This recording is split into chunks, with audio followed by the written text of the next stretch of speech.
My name is Isabel Millen, Academic Teaching Fellow at the University of Michigan Museum of Art, and I'm here to guide you through how to make an advanced resource or a resource that combines text and images in line.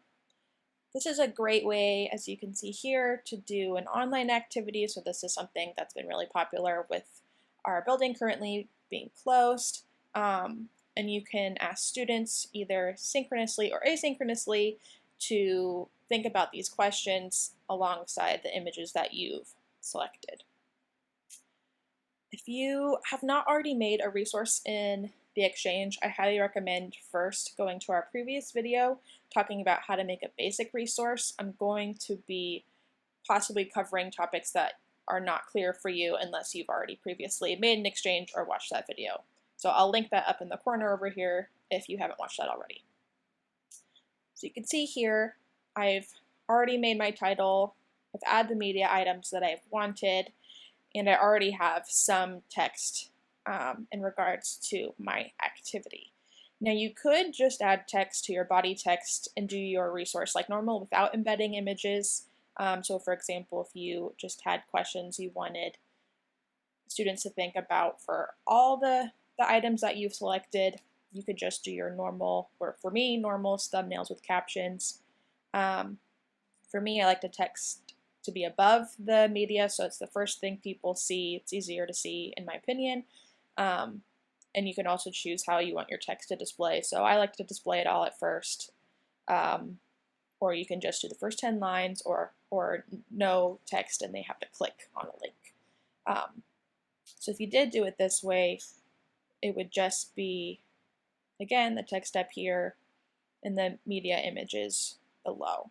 But I specifically want to call out 2 works at a time and have students think about questions in regards to those works and then go into different questions for different works of art. So I'm going to switch my resource to embed in text, which means that the images won't be visible unless I've specifically embedded them into the body text. So just to show you what that means, so now I haven't yet embedded anything in the text, so there isn't anything currently visible.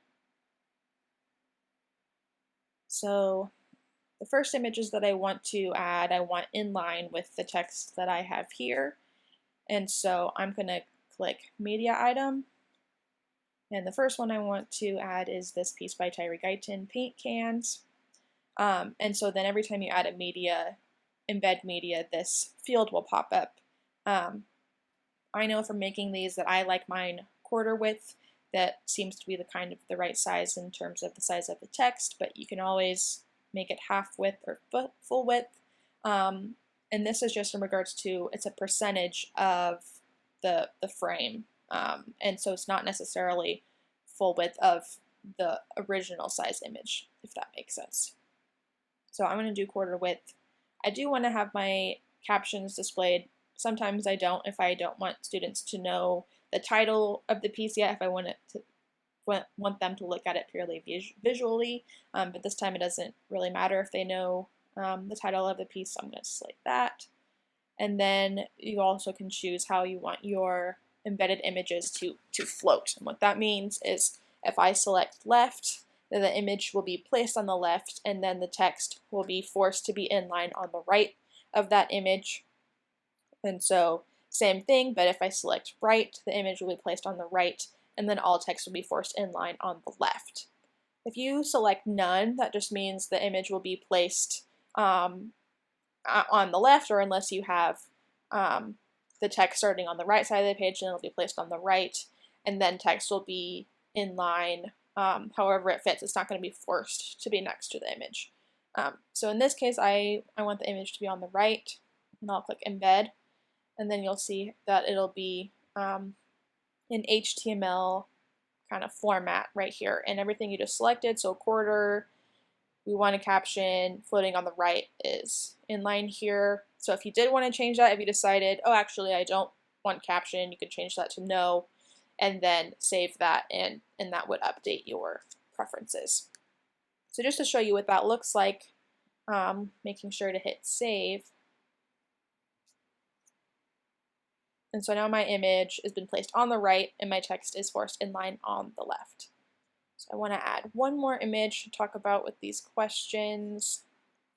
And so I'm going to add that just right underneath the other work.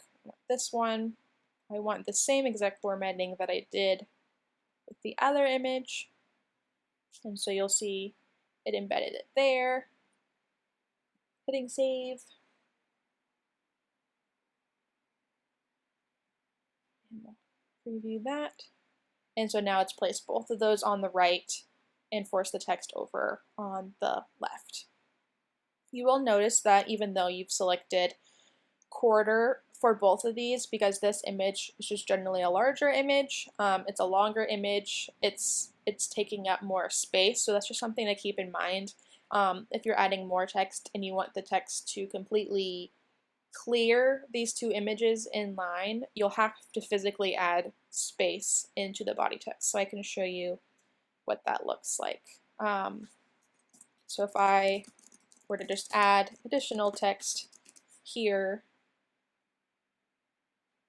because that image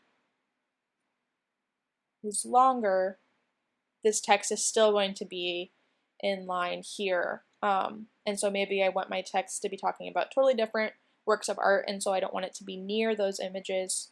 I need to physically add space to do that.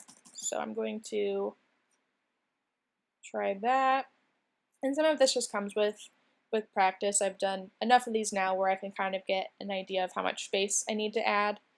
And so here, now you'll see it'll completely clear that image. So if I added another work of art on the right side, it would now be underneath this image instead of maybe butting up into this space here.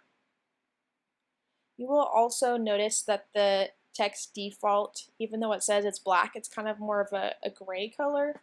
I like to change that just so it's easier to view. So the darkest color that we can offer is actually this Tendora color. So if you click that, and if we save that, and I'll show you, it's not a pure black, but it's darker. So see, there's the original text color, and then now this is a little bit darker, so it's a little bit easier to read, and it's a little bit cleaner.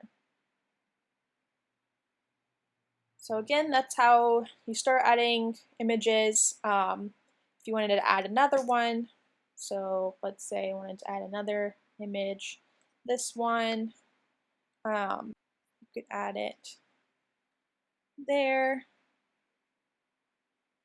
See, it's trying to add it up here. So if you notice that, you can just paste it there. There. So that does happen sometimes if you're not intentional with your cursor. So you can just do that.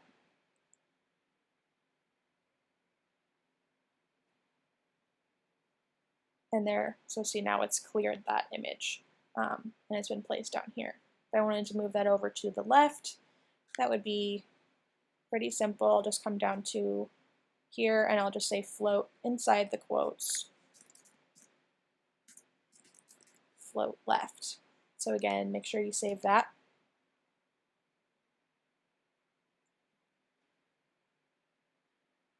And so now here it's on the left side, and so any additional text I would add would be forced to the right hand side. So hopefully this resource or this video makes sense on how to make embedded text resources.